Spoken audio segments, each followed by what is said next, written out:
Енді мен Жимон компаниясының маркетинг жоспарын айтайын қазақша. Бұл жерде Жимон группта 6 түрлі табыс бар. Бірінші реферальды бонус, екінші команданың бонусы, үшінші ай сайын премия, төртінші партнердің товар оборотынан айырмашылықтан ақша төлеу, бесінші орынбасар, алтыншы директор. Енді соның бірінші реферальды бонусты туралы айтайын. Реферальды бонус 5 уровеньнен ақша төлейді реферальный бонус. Ешқандай компанияда 5 уровеньнен реферальный бонус төлемейді. Тек қана кімді шақырдыңыз, содан ғана бірінші уровеньде реферальды бонус төлейді басқа компанияларда. Ал біздің компанияда 5 уровеньнен төлейді. Бұл классика болғанмен ерекше модернизированный классика. Жаңа немен шығарған, технологиямен шығарған жаңа классика. Бұл жерде бір продукты сатып алсаңыз, 33.825 тұратын бір продуктыны сатып алсаңыз, сіз компанияның мүшесі болып табыласыз. Яғни, енді келешекте басқа бір адамды шақыратын болсаңыз, онда сізге сол адамнан 10% рефералды бонус түседі. Және өзіңіз повторно екінші рет сатып алғыңыз келсе, онда 10% арзан аласыз. Енді қараңыз, сіздің арқаңыздан 3 кісі 33.825-ке тіркелсе, сіз 20%-ға өтесіз. Не болмаса, сіздің арқаңыздан 157.875 теңгеге тіркеліп, 5 продукты алатын болса, онда осы адам 20%-ға шығады, және повторный покупкасы 20% арзан болады. Ал енді осы кісіні шақырғанына сізде 20%-ға автоматты түрде шығасыз, және келесі жолы 20% арзан аласыз. Егерде адам 491.775 теңгеге кіріп, 15 продукты алса, онда ол адам 30%-ға шығады. Және келесі алғанда 30% арзан алады. Егерде кісі 1.700.000 теңгеге кірсе, онда бұл адам 40%-ға шығады. Және келесі жолы 40% арзан алады. Немесе командамен жиналған кезде 40%-ға шығасыз. Яғни сіз 33.825-ке тіркеліп, сіздің командаңыздағы товар айналымы 157.875 теңге болса, сіз 20%-ға шығасыз. 491.775 болса, 30%-ға шығасыз. Командаңызбен товар айналымы мынандай болса, 40%-ға шығасыз. Командаңызбен товар айналымы мынандай болғанда, 17 миллион болғанда, сіз 50%-ға шығасыз, және 50% арзан аласыз. 49.500 болғанда товар айналымы командаңызбен 60%-ға шығасыз, және 60% арзан аласыз. Керемет емес пе? Екінші міне, сонда реферальный бонус, міне қараңыз, егерде 33.825-ке жазылып, сіздің клиентіңіз артқаңыздан осындай бағаға жазылатын болса, сізге 2.392 теңге ақша түседі. Ал егерде сіз 33.825-ке өзіңіз жазылып, арқаңыздан 157.875 теңгеге кісі жазылса, сізге 11.250 теңге түседі. Егерде сіз осы 33.825-ке өзіңіз жазылып, арқаңыздан 491.775 теңгеге семейный теңгеге кісі жазылса, онда сізге реферальный бонус 43.500 түседі. Ал егерде сіз өзіңіз 157.875-ке жазылсаңыз, онда сіздің арқаңыздан адам 33.000-ға жазылған адамнан сізге 4.785 түседі. 157.000 жазылған адамнан 22.500 түседі. 491.775 жазылған адамнан 87.000 түседі. Ал егерде сіздің арқаңыздан жазылған адам, сіз өзіңіз 33.825-ке жазылып тұрсыз. Арқаңыздан жазылған адам 91.775 жазылса, онда сізге мына 71.177 теңге түседі. Ал егер сіз 20% болсаңыз, онда сізге 33.750 түседі. Егер сіз 30%-да шығып кетсеңіз, сізге 130.500 теңге түседі. Енді командный бонус. Сіз қалай 60%-ға шығасыз? 60%-ға шығасыз, сізге екінші табыс түседі. Мынау реферальды бонус өте жирный, майлы, өте көп төлейді. 5-ші уровеньге дейін, 5-ші деңгейге дейін ақша төлейтін, реферальный бонус төлейтін компания жоқ. Бұл бірінші компания. Бұның маркетингі классика болғанымен ерекше классика, модернизированный классика.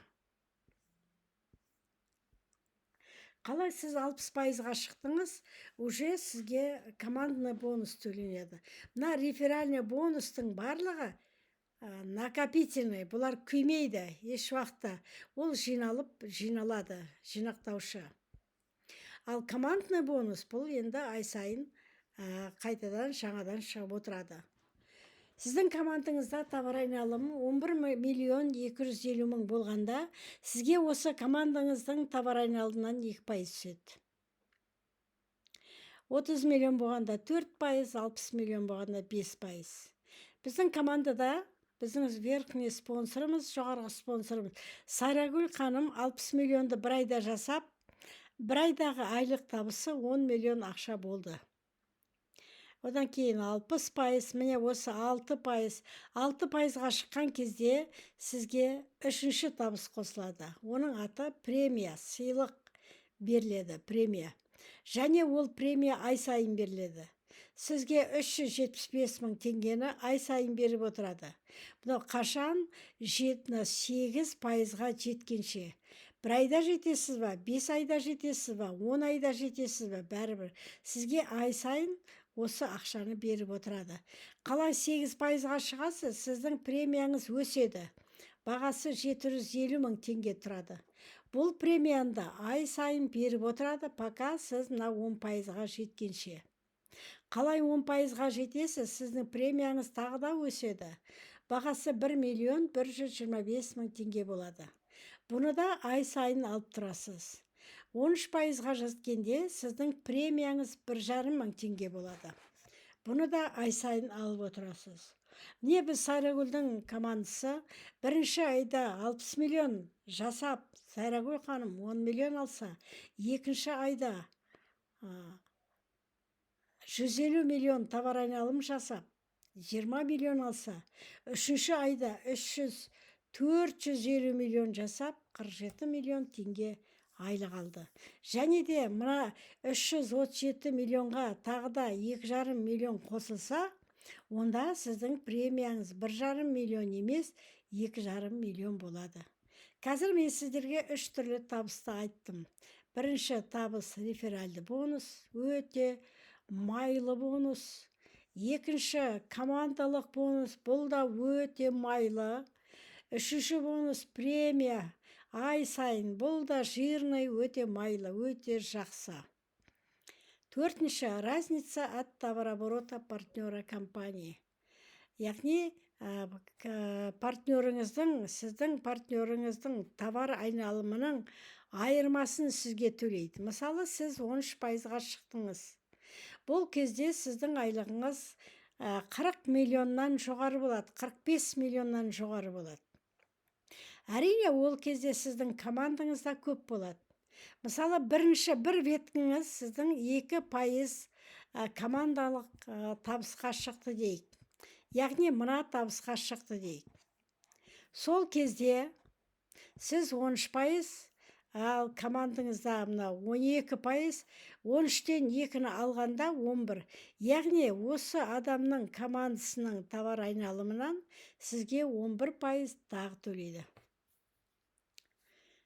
Екінші веткіңіз 4% болғанда, соның веткісінен сізге 9% төлейді. Міне солай былай төлей беретіні астында көріп отырсыздар.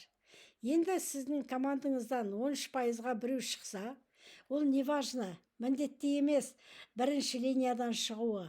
Ол төменгі линиядан шықса да бола береді. Яғни мына адам шыққан кезде басқа компанияда кесіп тастайды, ақша бермейді. Ал бұл жерде осы кісінің тапқан табысының, әрине 13%-ға шыққан кезде оның табысы 45 миллионнан жоғары болады. Соның айлығы, соның 30%-ын сізге береді. Көрдіңіз ба? Бесінші табыс оны орынбасар. Орынбасарға жетем дегенше сізде 4 адам 60%-ға шықса, неважно қай линиядан, яғни компанияда 600 миллион товарооборот жүрсе командаңызда, сол кезде бірінші линиядан сізге 40%, солардың тапқан табысынан, яғни матчинг пункт дейді ғой, 40% сізге төлейді. Екінші линияңыздың, командаларыңыздың әрқайсысының тапқан табысынан, екінші линиядағы адамдардың тапқан табысынан 10% сізге тағы төлейді. Директор, сіздің командада 1,5 миллиард товар айналымы жүргенде, сіздің командаңызда 8 адам 60%-ға шықса, қай тереңдіктен болса да бола береді. Яғни бірінші линияңызда осы адамдардың әрқайсысының бірінші линиясындағы олардың тапқан табыстарының 50%-ын сіздерге береді. Мыналардың екінші линиясындағы партнерлардың тапқан табысының 20%-ын сізге береді. Осылардың үшінші линиясының тапқан табысынан 10%-ын береді. Осылардың төртінші линиясының тапқан табысы сізге 5%-ын сізге береді. Сонда қараңыз, Қытайда қазір кеше біз барып келгенде, Қытайдағы лидерлер қазір 7,5 миллиард теңге ақша алып жатыр екен, біздің ақшаға шаққанда. 75 миллион біздің верхний спонсоры Мунк деген кісі, где-то шамасы 40-тарға жетер-жетпес. 75 миллион теңге біздің ақшаға шаққанда ай сайын алады екен. Не себепті? Өйткені, міне қараңыздар, мына жерде реферальный бонус жирный, майлы, командный бонус майлы, және премия ай сайын. Айырмашылық, партнерлардың айырмашылығы майлы, анау орынбасар майлы, директор майлы. Сондықтан міне сондай ақша алып жатыр. Енді басқа проекттердің айырмашылығы: оборот жинақтаушы, накопительный, статусты подтверждать етпейсіз, сенен бәлен статус шығады деген сөз жоқ. Личникке привязка жоқ. Бірінші линияңда мынандай болсын, директор болсын, бірдеңке болсын деген жоқ. Ол глубинадан шықса да бола береді. Без ежемесячной платы, ай сайын ақша салмайсыз. Без сроков.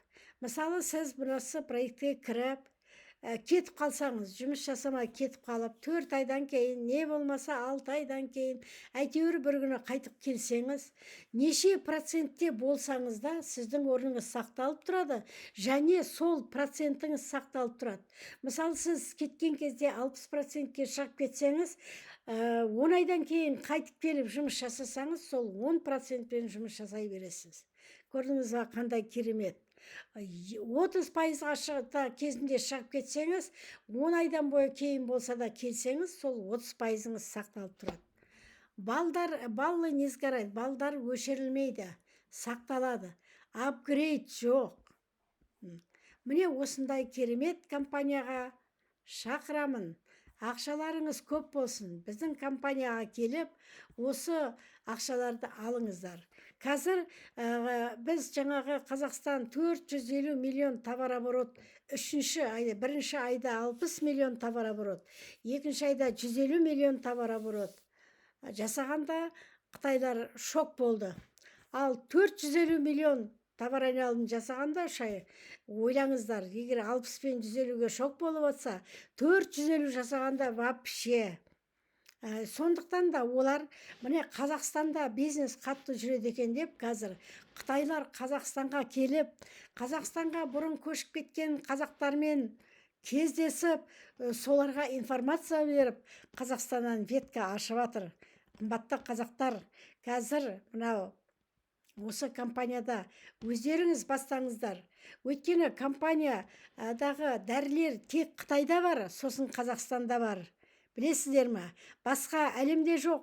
Сол әлемге тарататын біз, яғни ең басындағылармыз.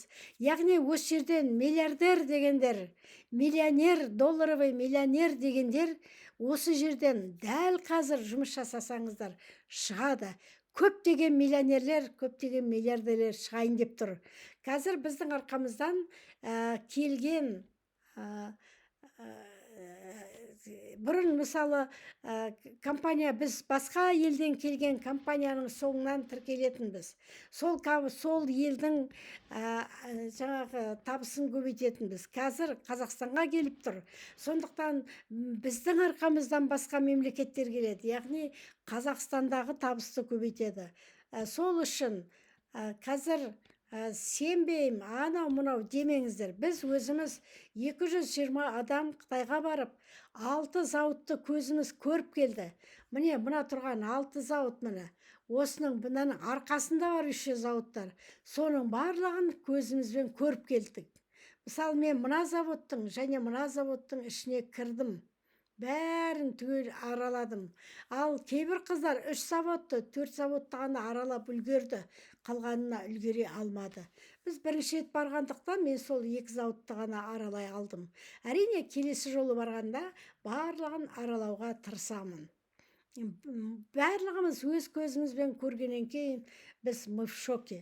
Действительно, тура бұндағы заттардың бәрін, тауардың бәрін роботтар жасайды. Барлығы берілген бір формуламен роботтар жасайды. Ешқандай бұл жерден подделка шықпайды. Өйткені оны адам жасап жатқан жоқ, роботтар жасап жатыр. Адамдар тек қана упаковка мынау жасайтын шығар, бірақ основной роботтар жасап жатыр. Сондықтан келіңіздер, хабарласыңыздар, толық ақпарат береміз.